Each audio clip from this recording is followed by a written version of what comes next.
حب الشہوات من النساء، عورتوں کی محبت، والبنین، اولاد کی محبت، بیٹوں کی کثرت، والقناطر المقنطرہ من الذهب والفضہ، سونا چاندی کے برتن اور زیورات، والخیل المسومہ، برانڈڈ گھوڑے، سواریاں، ہر انسان چاہے گا کہ اس کے پاس بہترین سے بہترین سواری، والانعام، اور جانوروں کی کثرت، یعنی اگر ہم کوئی 30-40 سال پیچھے چلے جائیں تو مال کا اطلاق ہی جانوروں پر ہوتا ہے کہ جی اس کے پاس مال ڈنگر بہت زیادہ ہے، یعنی کرنسی نہ بھی ہو تو اسی کو ہی مال سمجھا جاتا ہے۔ والحرث، کھیت مطلب لمبی فصلیں ہیں، 1 کڑوں میں کھڑے ہر انسان چاہیے تو اس کے بعد وہ زمینوں کا مالک۔ اور میں 6 کی 6 چیزیں ہیں، یہ ہم نے انسانوں کی زندگی اس سے مزین کی ہے، بیوٹیفائی کی، ہر انسان کو یہ چیز کھینچتی۔ مال و دولت کا ہونا ضروری نہیں کہ برا ہو، لیکن اگر اس میں ایمان نہیں ہے، اللہ اور اس کے رسول کے ساتھ وفاداری نہیں ہے، ان نعمتوں پر اللہ کا شکر نہیں ہے، تو وہی ہلاکت کا سامان ہے۔ تو حضور پاک علیہ السلام نے جب دیکھا کہ یہ عذر کرتے چلے جا رہے ہیں، دوسری طرف صحابہ کرام رضوان اللہ تعالی علیہم اجمعین، ان میں سے جو فقراء تھے، مہاجرین تھے، وہ اللہ کے راستے میں جانے کے لیے تیار کھڑے ہوئے۔ یہی جو مال و دولت ہے، اس کی کثرت، یہ انسان میں تکبر کا سبب بھی بن سکتی ہے، جیسے قارون کا واقعہ قرآن مجید میں ظاہر ہوتا ہے سورۃ القصص کے اندر۔ اسی طرح سے یہی مال و دولت کی کثرت یہ ہلاکت کا سبب بھی بن سکتی۔ وَلَا تُعْجِبْكَ أَمْوَالُهُمْ وَأَوْلَادُهُمْ إِنَّمَا يُرِيدُ اللَّهُ أَن يُعَذِّبَهُم بِهَا فِي الدُّنْيَا وَتَزْهَقَ أَنفُسُهُمْ وَهُمْ كَافِرُونَ آمَنْتُ بِاللَّهِ صَدَقَ اللَّهُ الْعَظِيمُ۔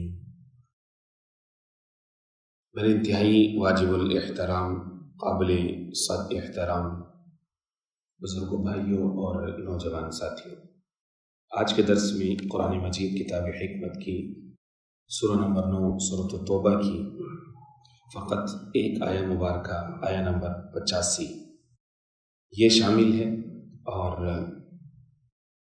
اس آیہ مبارکہ سے ہم بہت اہم چیز سیکھیں گے، اور وہ یہ کہ کیا مال کی کثرت، مال کی فراوانی اور اولاد کی کثرت، کیا یہ کسی انسان کی ہمیشہ کی خوشی یا ہمیشہ کی کامیابی کی ضمانت ہو سکتی ہے، یا کیا یہ ہمیشہ ہی کسی انسان کے پاس ہونا یہ اس بات کی گارنٹی ہے کہ وہ شخص اللہ کا پسندیدہ ہے یا اللہ کا محبوب ہے؟ یہ ایک سوال بھی ہے۔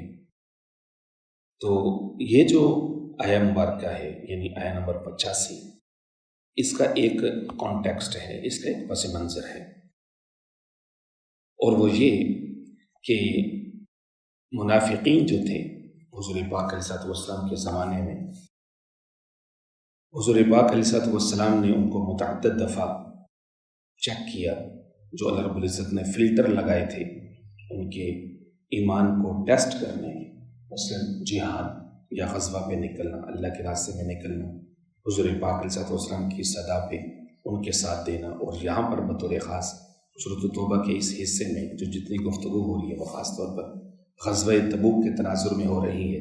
آلموسٹ ہر ایک درس میں اس کا جو کانٹیکسٹ ہے وہ ریپیٹ کرتا جا رہا ہوں کہ اللہ رب العزت نے یہ ٹیسٹ کیا، اور سورۃ التوبہ کا دوسرا نام سورہ فاضحہ ہے، رسوا کرنے والی، اور منافقین کا نفاق کھلتا چلا گیا، مال کی کثرت، اولاد کی کثرت، قبیلوں کے سردار، اور دنیاوی اعتبار سے ان کا بڑا اثر و رسوخ، اور دوسری طرف وہ اس بات کے بھی دعوے دار کہ ہم تو جی اللہ اور اس کے رسول کے ساتھ بڑے مخلص ہیں۔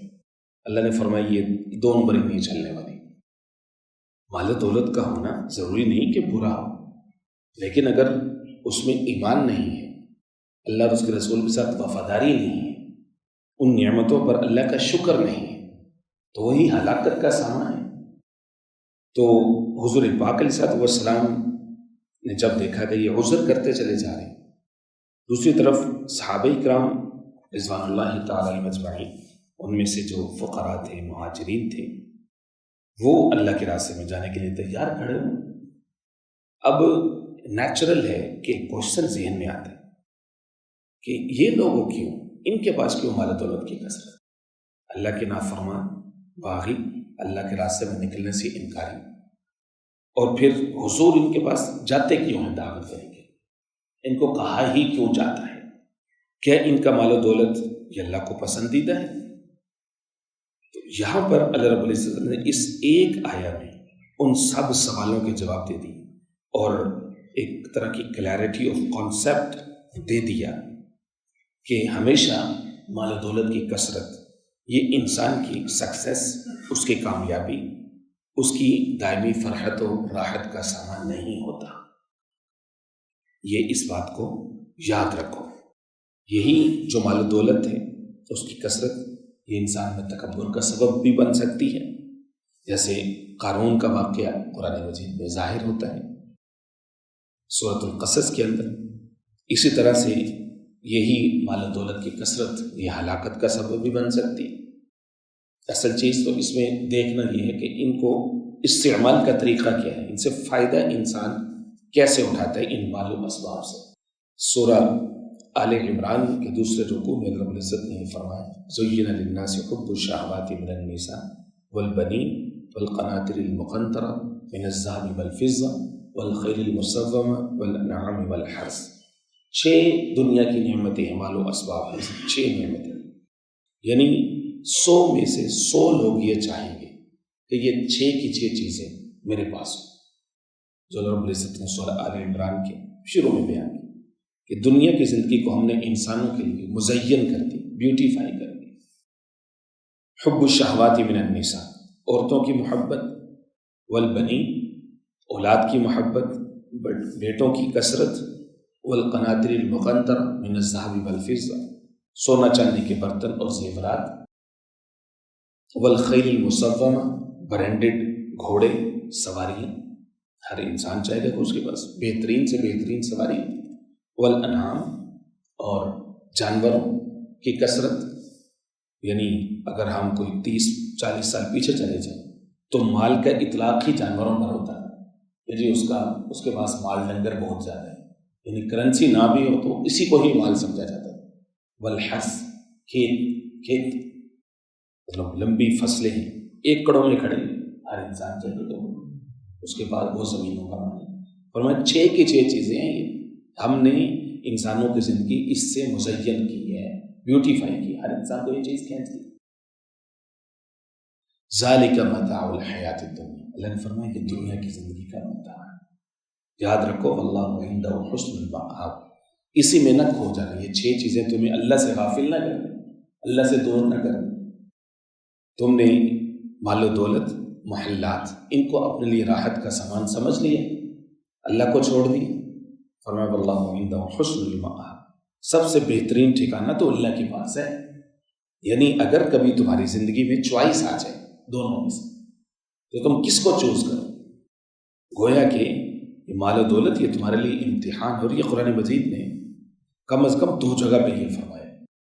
مثلا ایک تو جو ہے وہ 9ویں پارے میں سورہ انفال میں فرمایا کہ یہ انما اموالکم و اولادکم فتنہ، 28ویں پارے میں پھر فرمایا کہ تمہارا مال اور تمہاری اولادیں یہ تمہارے لیے فتنہ ہے۔ فتنہ کا اردو میں ترجمہ تو فساد ہوتا ہے، لیکن عربی میں فتنہ سے مراد آزمائش ہوتا ہے، امتحان، کہ یہ آزمائش ہے تمہارے لیے۔ آزمائش ہوتے ہیں تو پھر اللہ رب العزت کے فیصلے کیسے آتے ہیں؟ فرمایا دیکھیے وَلَا تُعْجِبْكَ أَمْوَالُهُمْ وَأَوْلَادُهُمْ، ان کا مال و اولادم، ان کی اولادیں، وہ آپ کو لا تعجب کا متاثر نہ کریں کہ یہ قبیلوں کے سردار ہیں، یعنی محلے میں، قبیلے میں، ٹرائبز کی جو ورلڈ ہوتی ہے وہاں پر اس آدمی کی بڑی عزت، بڑی قدر ہوتی ہے جس کے پاس اولاد کی کثرت ہو، مال کی کثرت ہو، ہر بندہ اس کے پاس مشورہ کرنا چاہتا ہے، ہر بندہ اس کے قریب آنا چاہتا ہے، ہر بندہ اپنے آپ کو اس سے افیلیٹ کرنا چاہتا ہے۔ فرمایا کہ آپ کو یہ کثرت ہرگز لا تعجب کا متاثر نہ کرے. اس لیے اللہ والے یہ فرماتے ہیں کہ دنیا کے معاملے میں اپنے سے کم تر کو دیکھو اور دین کے معاملے میں اپنے سے اوپر والے کو دیکھو. دین میں تقویٰ میں، تاکہ آپ کے اندر جو کمپٹیشن پیدا ہو، جو مقابلہ پیدا ہو، وہ نیکی میں، وہ خیر میں آگے بڑھنے کا، فضل میں آگے بڑھنے کا. دنیا جس کے پاس زیادہ ہے اس کی طرف جو ہے وہ لالچ کی نگاہ سے دیکھو گے، تمہارے اندر طلب کیا پیدا ہو کہ میں بھی اس کے مقابلے میں حلال و حرام کی تمیز کی بغیر بس میرا بھی ڈنکا ایسے بجنا چاہیے، مجھے بھی ہر بندہ مجھے جانے، میرے پاس مال دولت کی ہے، تو پھر معاشرے میں فساد برپا ہو. فرمایا آپ کو ہرگز متاثر نہ کریں. ان منافقین کے پاس مال بھی زیادہ ہے، اولاد بھی زیادہ ہے. حضور تو ان کے پاس جاتے تھے کس لالچ میں کہ میرا امتی ہے، ایمان لے آئے، اب لے آئے، اگر دعویٰ کر چکے ہیں تو اب سچے دل سے ایمان لے آئے، اب مان لے. حضور تو اس لیے جایا کرتے تھے ان کے پاس. لیکن صحابہ کرام، عام مسلمان، ان کے دل میں تو یہ سوال پیدا ہوتا تھا، تو اللہ رب العزت نے ان کی اصلاح کے لیے آیات اتاری. انما یرید اللہ، بے شک اللہ یہ چاہتے ہیں ان منافقوں کو اللہ نے مال کی کثرت کیوں دی ہے، ان یعذبہم بہا فی الدنیا، اللہ ان کے انہی اسباب کے ذریعے سے ان کو دنیا میں عذاب دے گا. یہ دیکھیں، یہ آئی اوپننگ، ایک رونگٹے کھڑے کر دینے والا یہ فرمان ہے. اللہ مال کی کثرت ہے، اولاد کی کثرت ہے، اللہ فرماتے ہیں ہم ان کے ذریعے سے ان کو عذاب دیں. امیجن کیجیے ہمارے سامنے، ہم اپنی سوسائٹی میں، اپنے معاشرے میں نظر رہے کتنے سارے ایسے لوگ، مال کی کثرت ہے، پتہ نہیں کہاں پہ کتنا پڑا ہو، اولاد کی کثرت ہے. ان کے لیے یہ وہ سہانے روح کیسے بن جاتے، اولاد ہی دشمن بن جاتی، اولاد ہی جو ہے وہ والدین تک کو قتل کر دیتی. اگر ہم ماضی قریب میں ہی دیکھیں، ہمارے اسی لاہور میں، ہمارے گرد میں یہ واقعہ پیش آ چکا ہے. وہی مال و دولت کی اتنی کثرت کہ بیٹا اسی کی لالچ میں اپنے باپ کو قتل کرا دی. یہی مال و دولت فرمایا دنیا میں ہم ان کے لیے عذاب بنا دیتے ہیں. ان لوگوں کے مال کی کثرت ہے لیکن نیند نہیں، آرام نہیں، نیند کے لیے گولیاں کھانی پڑتی. تحفظ، خوف، ڈر، ان کا تحفظ کیسے ہو؟ کتنے زیادہ اسباب انہیں کی حفاظت پہ لگانے پڑتے.